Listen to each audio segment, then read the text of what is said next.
오늘은 빛 가운데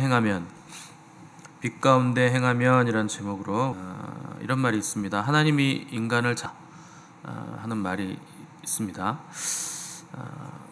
이것이 우리가 안고 있는 모든 문제의 뿌리이고 모든 문제의 근원이죠. 하나님을 하나님으로 우리가 생각하지 않고 내가 만들어 놓은 하나님, 또 내 인식 안에서 그려 놓은 하나님으로 하나님을 찾고 우리가 그리고 끼워 맞추는 그리고 진짜 하나님을 알지 못하는 것이 그리스도인들의 문제의 시작점이라는 겁니다. 인간이 아무리 하나님에 관해서 안다고 해도 전 우주 전체에서 티끌 먼지 하나만큼 정도도 알까 말까. 인간이도 하나님을 제대로 알기 위해서 힘을 써야 되고, 그러기 위해서 말씀 가운데 또 기도 가운데 그분이 어떤 분이신가 하는 것을 알아가야 되는 겁니다. 그것이 영생이기 때문에, 하나님을 알아가는 것이 영생이기 때문에 우리는 영원토록 알아갈지라도 다 모르겠지만 그래도 하나님을 아는 지식에서 자라가라 하는 것이 성경의 요구입니다. 요한 서신을 쓴 사도 요한은 하나님을 누구보다도 더 많이 알았고 더 잘 알았던 사람이었고, 또한 우리가 요한처럼 하나님을 또 깊이 알기를 간절히 원했는데, 요한이 소개하는 하나님은 대략 세 가지로 우리가 정리해 볼 수가 있습니다. 실제로 요한이 하나님이 어떤 분이시라 하는 걸 크게 세 가지로 얘기를 했는데, 요한복음에서는 하나님에 대해서 하나님은 영이시다. 그래서 예배하는 자가 영과 진리로 예배해야 된다 하는 것을 사마리아 여인과의 대화 속에서 하나님이 영이시라는 것을 선언을 했고, 두 번째 오늘 본문에서 하나님은 사랑이시라, 이렇게 세 가지로 하나님의 속성에 대해서 요한은 선언을 했습니다. 오늘 본문에서 우리가 살필 하나님의 존재론적인 속성은 하나님은 빛이시라는 겁니다. 사도 요한은 편지의 1차적인 목적을 서두에 밝힌 다음에 곧바로 하나님의 존재론적인 이 속성으로 방향을 전환시켰는데, 이 구약 성경 전체를 아우르는 근본적인 주제, 하나님 도대체 어떤 분이신가, 그분이 우리에게 무엇을 하시고 무엇 때문에 그 일을 하시는가 하는 것으로 주제를 전환시킨 겁니다. 도대체 하나님은 어떤 분이신가 하는 것으로 시작하지 않으면 출발부터 자로 하나님은 빛이시라 하는 것으로부터 출발을 하고 있는 겁니다. 성경의 첫 구절도 딱 피면 태초에 하나님이 천지를 창조하시니라 이렇게 시작하잖아요. 왜 그 말씀을 그 창세기 서두에 써두셨는가? 그것으로부터 시작을 하지 않으면 잘못 시작하는 것이기 때문에 그렇게 하는 겁니다. 그러니까 하나님이 천지를 창조하셨다라는 것을 믿지 않으면, 그분이 온 우주 만물의 천지의 창조주시라는 것을 믿지 않으면 잘못 시작하는 것이다. 그래서 이것을 믿고 그것을 선포하는 것으로, 그것을 받아들이는 것으로 시작을 해야 된다 하는 것이죠. 근데 요한은 더 놀랍게도 요한 1서에서도 마찬가지인데 창조 이전으로 거슬러 올라가서 요한은 시작을 합니다. 항상 요한은 다른 복음서 기자들과는 다르게 태초, 하나님이 인류 역사에 개입하기 시작하셨던 창조의 시점부터 시작하는 것이 아니고 그 이전으로 거슬러 올라가서 태초에 있었던 말씀이라든가, 오늘도 창조 이전에 하나님이 홀로 스스로 충만하신 상태로 계셨던 하나님의 그 상태에 대해서 말하기를 하나님은 빛이시다 하는 것을 말하고 있는 겁니다. 여기에 요한의 그 계시의 놀라움이 있는 거죠.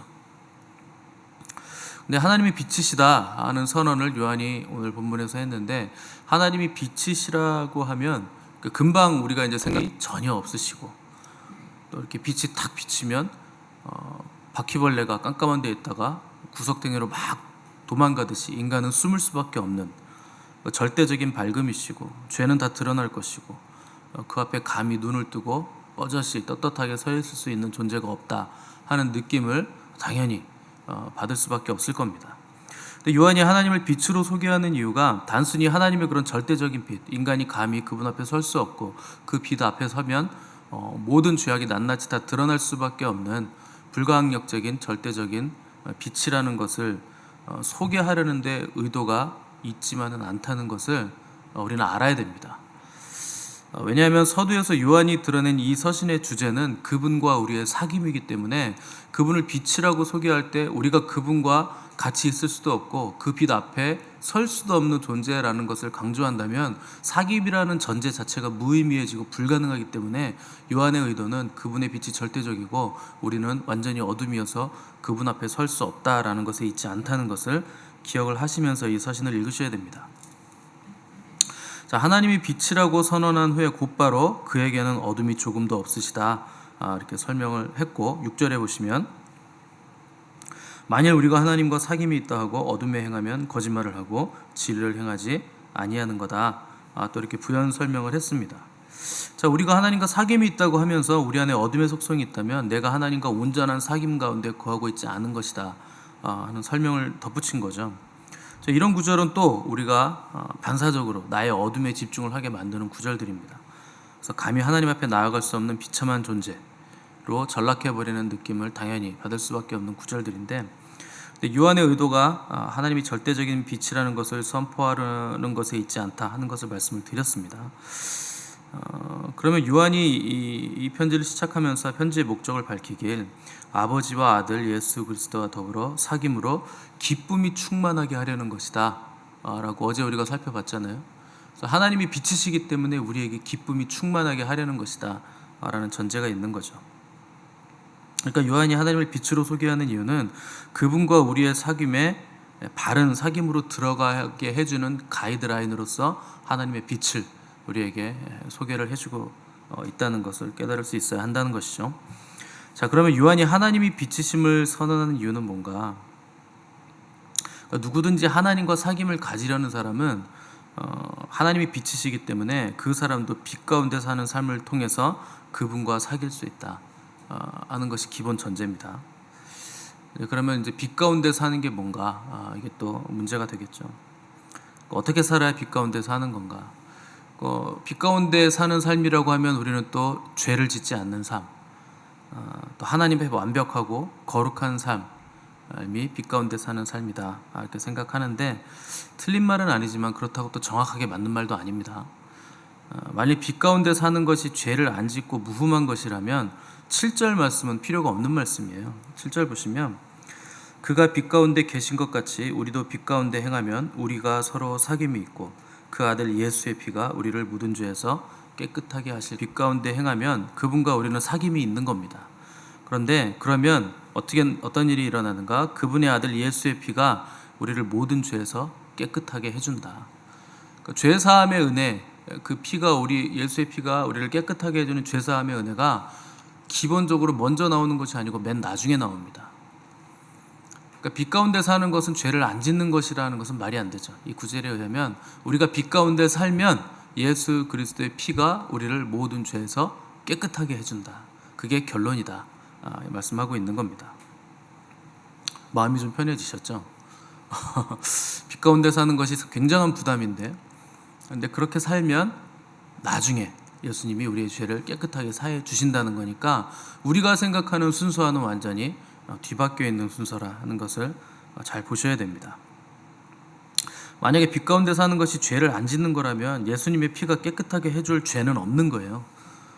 그럼 예수님이 십자가에서 죽으실 이유도 없는 겁니다. 빛 가운데 살면 예수님의 피가 비로소 그때부터 유효해져서 우리의 죄를 깨끗하게 해주신다는 거죠. 근데 이것이 하나님께서 항상 우리를 다루시는 패턴입니다. 이스라엘 백성들이 출애굽했을 때 홍해를 건너는데 바울이 이것에 대해서 고린도전서 10장에서 표현하기를 우리 조상들이 다 구름 아래에 있고 바다 가운데로 지나며 모세에게 속하여 다 구름과 바다에서 세례를 받고 다 같은 신령한 음식을 먹으며 다 같은 신령한 음료를 마셨으니 이는 그들을 따르는 신령한 반석으로부터 마셨음에 그 반석은 곧 그리스도시라. 바울이 지금 출애굽한 이스라엘 백성들이 출애굽해 나와서 홍해를 건넌 것, 그 바다를 건넌 것을 세례받은 것이다 이렇게 표현을 하고 있고, 또 광야에서 바위를 쳐서 물을 냈는데 그 신령한 음료를 마신 것인데 그 반석이 누군가? 그게 바로 예수 그리스도시다 이렇게 해석을 해주고 있는 겁니다.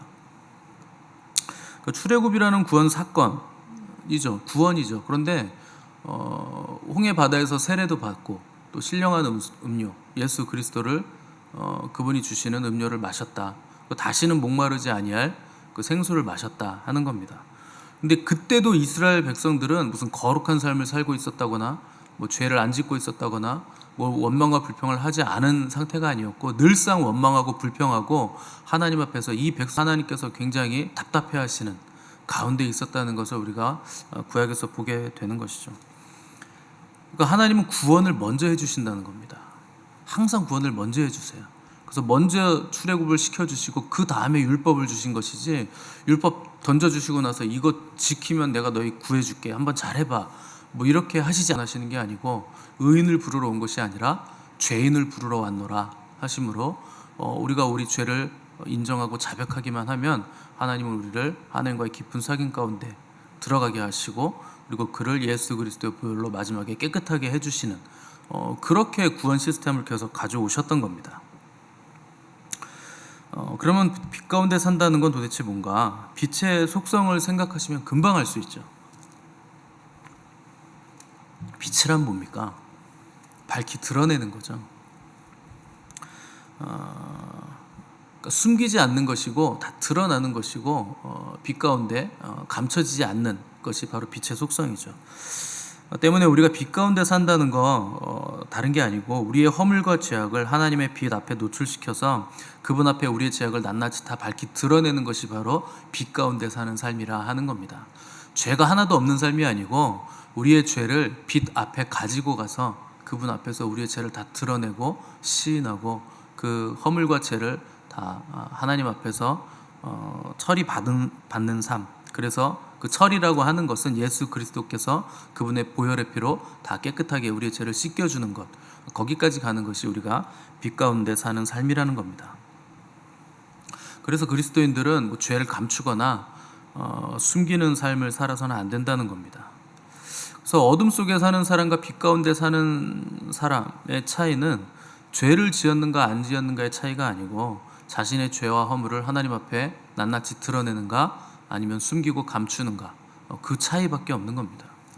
그 천국 백성과 지옥 백성의 차이도 죄를 지었느냐 안 지었느냐가 아니죠. 다 죄는 짓습니다. 그런데 회개했는가 회개하지 않았는가, 이 회개가 빛 가운데 하나님 앞에 내 죄를 드러낸다 하는 것이 회개죠. 그러니까 회개했는가 회개하지 않았는가로 천국과 지옥이 갈라지듯이 똑같이 죄를 지어도 빛 가운데 사는 자들은 하나님 앞에 그 영광의 빛 앞에 나아가서 나의 죄를 드러내는가 어둠의 사람인가 하는 것이 결정이 된다는 겁니다. 그래서 정말 하나님과의 깊고 친밀한 그 사귐의 단계로 들어가기를 원하는 사람은 나의 죄가 하나님 앞에서 낱낱이 드러날 것을 각오하고, 그래서 죄와 싸우되 피 흘리기까지 싸우는 치열한 삶을 살아갈 수밖에 없는 것이죠. 그러니까 여러분들이 회개를 해보시면 알겠지만 여러분들이 회개하는 게 뭐 굉장히 죄가 버라이어티하지 않잖아요. 되게 하나 아니면 두 개잖아요. 한두 개. 대부분 하나일 겁니다. 웬만하면. 그거 하나를 못 낯짝이 없죠. 왜냐하면 같은 죄를 막 수백 번 수천 번도 짓고 있으니까 하나님 앞에 나아갈 낯이 없는 거예요. 그럼에도 불구하고 우리는 그걸 하나님 앞에 가지고 가서 하나님 앞에 드러내야 된다는 겁니다. 그게 빛의 삶이에요. 뭐 자기 의가 강한 사람은 내가 하나님 앞에 설 낯이 없다. 나 이제 더 이상 회개 못하겠다. 그냥 포기하자. 이 사람은요, 자기 의가 너무 강하고 하나님의 의보다 자기 의가 더 강한 사람이고 자존심이 하나님의 용서보다 더 중요하다는 것을 선언하고 있는 셈인 거죠. 그 사람은 빛의 사람이 아닌 겁니다.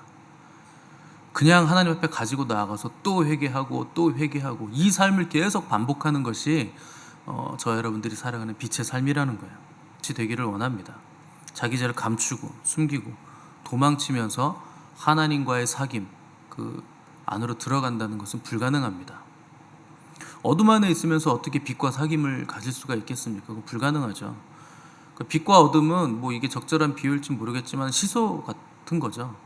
빛이 강해지면 어둠은 소멸되는 것이고 어둠이 강해지면 어리석게도 이 시소인데 이걸 두 개를 다 잡고 다 두 개를 끌어내리고 싶은 거예요.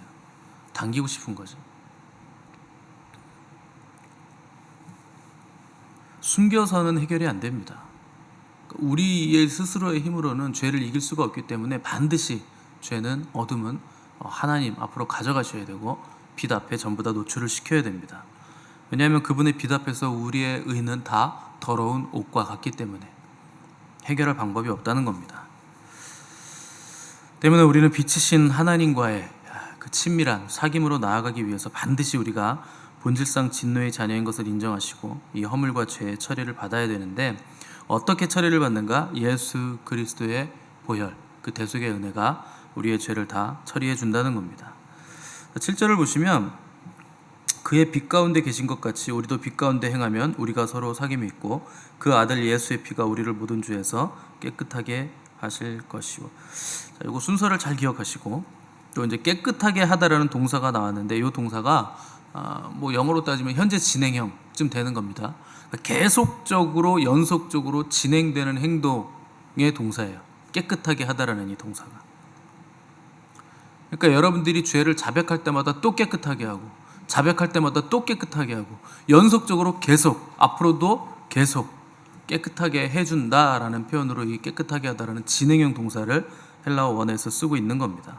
왜 그럴 수밖에 없는가? 우리가 같은 죄를 계속 반복해서 지을 수밖에 없는 연약한 존재이기 때문에 성경은 계속 용서해 줄 거다, 계속 깨끗하게 해줄 거다, 너 걱정하지 말고 죄와 싸우되 피 흘리기까지 싸우되 실수하고 넘어졌으면 어둠 속에 웅크리고 있지 말고 빛 가운데로 나와라, 또 나와라, 얼마든지 용서해 줄 거다. 이 얘기를 지금 사도 요한이 이 편지를 통해서 우리에게 해주고 있는 겁니다.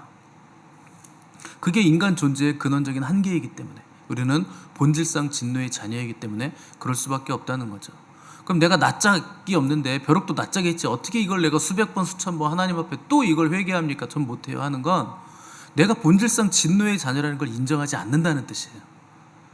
내 의가 남아있다는 거죠. 내가 하나님 없어도 뭔가 거룩하고 깨끗한 삶을 살 수 있다라는 생각을 하고 있다는 겁니다. 그게 마귀가 주는 생각입니다. 그게 뭔가 대단한 것 같겠지만 내가 하나님 앞에서 좀 낯짝이 있어야 나가죠 하는 게 내가 뭔가 대단한 것 같고 내가 더 괜찮은 것 같겠지만 그게 마귀 음성이에요. 우리는 본질상 진노의 자녀이고 하나님 없이는 먼지만큼도 거룩해질 수 없는 존재라 하는 것을 인정해야 되는 것. 그래서 우리는 빛 가운데로 날마다 나아가서 하나님의 그 절대적인 빛 앞에 우리의 죄들을 다 드러내고 또 다시 그 아들 예수의 피로 씻김을 받는 삶을 반복하는 것, 그것이 바로 빛 가운데 사는 삶이라는 겁니다. 당연히 죄는 잘못된 거죠. 죄를 지으라는 얘기는 아닙니다. 그러나 죄를 지어놓고 회개하지 않는 건 더 잘못된 겁니다. 빨리빨리 회개하는 게 오히려 하나님 앞에는 더 의로워지는 가장 빠른 방법입니다. 그래서 빛 가운데 행한다 하는 것은 자기의 죄에 대해서 더 민감해진다는 뜻이고, 또 빛 가운데 행한다는 건 계속 그런 삶을 살다 보면 횟수가 줄어들고 빈도가 줄어들고 굉장히 작은 죄에 대해서도 민감해지면서 내 죄가 너무나 밝히 보이기 때문에 더욱더 하나님을 의지할 수밖에 없고 예수 그리스도의 보혈을 더 의지할 수밖에 없다는 겁니다. 그러니까 영성이 깊어지고 신앙이 성장하면 성장할수록 예수 그리스도의 보혈의 은혜는 더 필요하게 되고 더 간절하게 되고 더 그분 앞에 나아갈 수밖에 없게 된다는 것이 그 영성의 깊이라는 거예요. 내가 뭔가 영성이 깊어지면 대단해지고 무흠해지고 거룩해지고 정결해져서 하나님이 필요 없을 정도로 내가 깨끗해진다?